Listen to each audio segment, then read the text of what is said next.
এই ভিডিওতে দেখা যায় ছোট্ট দুই ভাই বোন রাস্তার পাশে বসে কিছু জিনিস বিক্রি করতে আছে। ঠিক তার পাশে দিয়ে একটা লোক চলে যাচ্ছে, তাকে জিনিস নিতে বলছে কিন্তু সে নিল না।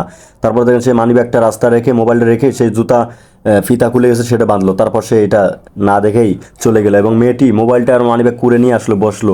বসার পর মানিব্যাগটা খুলে দেখে অনেকগুলো টাকা এবং মেয়েটি বলে টাকাগুলো নেই। তারপর তার ছোট ভাই বলতেছে যে আপু টাকাগুলো নেবো, কেউ না দেখলে না আল্লাহ দেখবে, দেখেন ইশারা করে দেখা দিল। কত কত সুন্দর তাই না?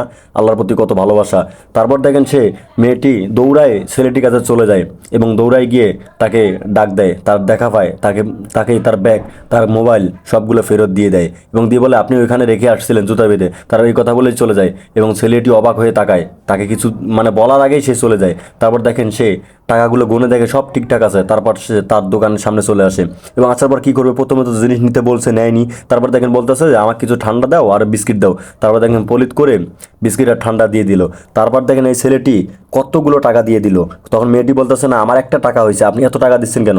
কয় আম্মু তুমি টাকাগুলো রাখো, কারণ তুমি আমার এত বড় উপকার করলা, তুমি তো এমনি টাকা নিবে না, তাই জিনিস কিনে তোমাকে টাকা দিলাম, তুমি এটা ফেরত দিও না। তারপর দেখেন সেখান থেকে চলে যায় এবং বাচ্চা দুটো সে টাকাগুলো গনে, বারবার গনে এবং গনার পর সে আল্লাহর কাছে লাখ লাখ শুকরিয়া আদায় করে। ভিডিওটা ভালো লাগে লাইক কমেন্ট শেয়ার এবং চ্যানেলটা সাবস্ক্রাইব করে দিতে ভুলবেন না বন্ধুরা।